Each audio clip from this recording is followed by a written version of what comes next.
نحمدہ ونصلی علی رسولہ الکریم اما بعد فاعوذ باللہ من الشیطان الرجیم بسم اللہ الرحمن الرحیم اللہم صلی علی محمد وعلی آل محمد کما صلیت علی ابراہیم وعلی آل ابراہیم انکا حمید مجید اللہم بارک علی محمد وعلی آل محمد کما بارکت علی ابراہیم وعلی آل ابراہیم انکا حمید مجید۔ انسان زندگی میں بعض دفعہ آزمائشوں سے گھبرا جاتا ہے اور یہ دعا کرتا ہے کہ ان آزمائشوں سے جلد از جلد نجات حاصل ہو سکے۔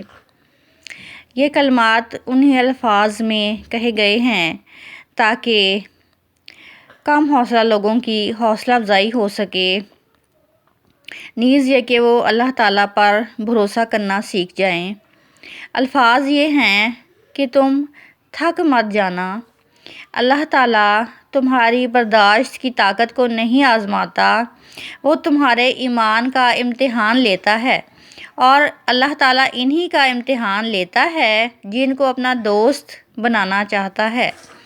اللہ تعالیٰ تمہاری برداشت کی حد جانتا ہے اور اللہ تعالیٰ کبھی اس حد سے زیادہ تمہیں غم نہیں دے گا انشاءاللہ۔ تمہیں لگتا ہے کہ اب تم تھک گئے ہو، مگر تھکتا تمہارا ایمان نہیں، بس حوصلہ گھبرا جاتا ہے۔ اللہ تعالیٰ صرف ایک ہی جملہ ارشاد فرماتے ہیں جو یہ ہے کن فیکون، تو ناممکن ممکن بن جاتا ہے اور دعائیں مقدر پہ بھاری پڑ جاتی ہیں۔ پارہ نمبر 20 جس میں کہ سورہ القصص اور سورہ العنکبوت شامل ہیں، اس کا مختصر تعارف حاصل کریں گے۔ سورہ النمل پارہ نمبر 20 میں جاری ہے۔ سورہ النمل کی کل 93 آیات ہیں، جن میں کہ 59 آیات سورہ النمل کی ٹوٹل 93 آیات ہیں، جس میں سے کہ 59 آیات پارہ نمبر 19 میں شامل ہیں، جبکہ بقیہ پارہ نمبر 20 میں شامل ہیں۔ چنانچہ سورہ النمل کی آیات ابھی پارہ نمبر 20 میں جاری ہیں، اور جس میں کہ سورہ النمل میں اللہ تعالیٰ نے سوالی انداز میں پوچھا ہے سب انسانوں کو مخاطب کر کے، جس کا ترجمہ یہ ہے کہ بتاؤ زمین اور آسمان کا خالق کون ہے، بتاؤ کہ آسمان سے بارش کون برساتا ہے اور کون رونق باغات اگاتا ہے، زمین کو کس نے قیام گاہ قرار بنایا ہے اور اس کے درمیان دریا جاری کیے، اور پھر لنگر کی صورت میں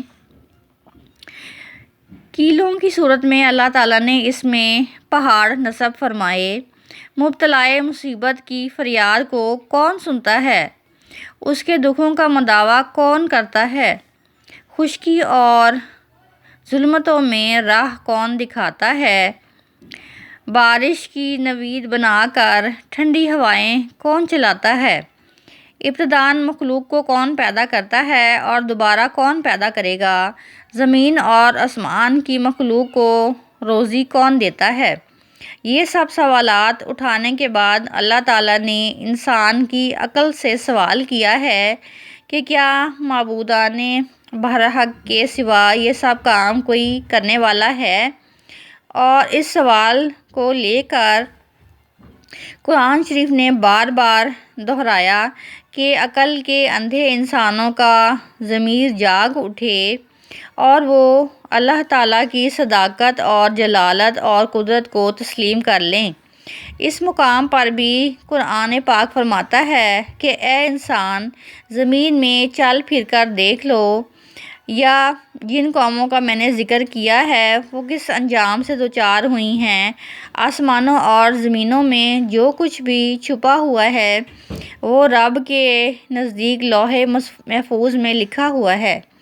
آیت نمبر 80 میں بتایا گیا ہے کہ بے شک ہم مردوں کو نہیں سناتے اور نہ ہی بہروں کو اپنی پکار سناتے ہیں، چنانچہ جب پیٹھ پھیر کر جا رہے ہو صرف ان کو سناتے ہیں جو ہماری آیات پر ایمان لے آتے ہیں۔ قیامت کے قریب ہونے والے کچھ واقعات کا ذکر ہے۔ آیت نمبر 87 میں سور پھونکے جانے اور اس کے نتیجے میں پیدا ہونے والی گھبراہٹ کا ذکر ہے، اور نیکوکاروں کا قیامت کے دن گھبراہٹ سے محفوظ ہونے کا ذکر ہے۔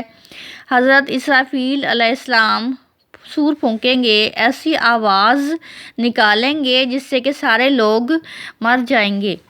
پھر وہ دوبارہ وہی آواز نکالیں گے تو اللہ تعالیٰ دوبارہ سب کو زندگی عطا فرما دیں گے۔ سورہ قصص توحید و رسالت، حیات بعد اور موت جیسے عقائد و اصول بیان کرتی ہے۔ حضرت موسیٰ علیہ السلام کی ولادت سے لے کر تورات عطا کیے جانے تک کا بیان ہے۔ حضرت موسیٰ علیہ السلام کو جب فرعون نے نکال دیا تو حضرت موسیٰ علیہ السلام بستی میں شام کے وقت دوبارہ آئے۔ دو آدمی جن میں سے کہ بنی اسرائیل میں سے تھا اور ایک فرعون کی اپنی قوم میں سے تھا، دونوں آپس میں جھگڑ رہے تھے۔ فرعون کے قریبی ساتھی قبطی کی طرف سے بنی اسرائیل پر ظلم تھا۔ قبطی ایک موقع سے مر گیا جو کہ حضرت موسیٰ علیہ السلام نے اسے مارا تھا۔ اس بات پر اپنے رب سے حضرت موسیٰ علیہ السلام نے استغفار فرمائی۔ اگلے دن حضرت موسیٰ علیہ السلام دوبارہ آئے۔ اگلے دن بنی اسرائیل وہی شخص جو کہ مظلوم تھا، اس نے فرعون کے دربار میں شکایت کر دی۔ فرعون نے موسیٰ کے قتل کا حکم دے دیا۔ کسی نے حضرت موسیٰ علیہ السلام کو خبر دے کر مشورہ دیا کہ آپ یہاں سے ہجرت کر جائیں۔ حضرت موسیٰ علیہ السلام وہاں سے نکلے اور مدین کی طرف چلے گئے۔ وہاں فرعون کی حکومت نہ تھی۔ موسیٰ میں جذبہ تھا، ظلم ہوتا نہیں دیکھ سکتے تھے۔ دیکھا کہ لوگ اپنے جانوروں کو گھاٹ پر پانی پلا رہے ہیں اور دو خواتین پیچھے کھڑی ہیں۔ حضرت موسیٰ علیہ السلام نے پوچھا کہ وہ جانوروں کو کیوں پانی نہیں پلاتی، کیا وجہ ہے؟ تو ان لڑکیوں نے کہا کہ ہمارا بھائی نہیں ہے، باپ بوڑھا ہے۔ ہم پردہ دار ہیں۔ موسیٰ علیہ السلام نے کہا میں جانوروں کو پانی پلاتا ہوں۔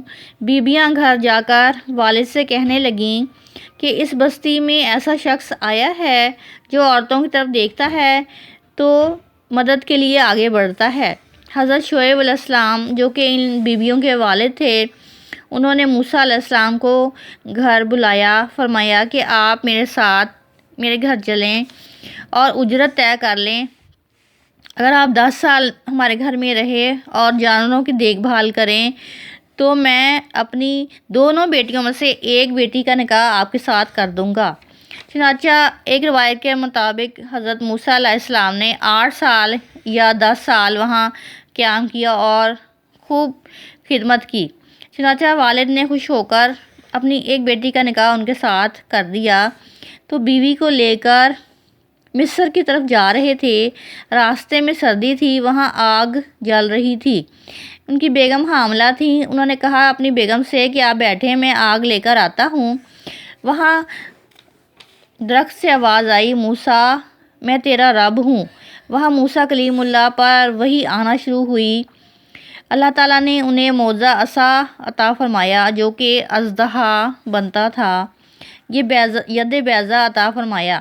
آیت نمبر 44 میں فرمایا اگر تمہیں اس کتاب میں شک ہو تو تم اس سے زیادہ ہدایت والی کتاب اللہ تعالیٰ کے پاس سے لے آؤ، اور سرکار دو عالم صلی اللہ علیہ وسلم کو تسلی دی کہ لوگ اس لیے آپ صلی اللہ علیہ وسلم کی پیروی نہیں کرتے کیونکہ یہ اپنے خواہشات کی پیروی کرتے ہیں۔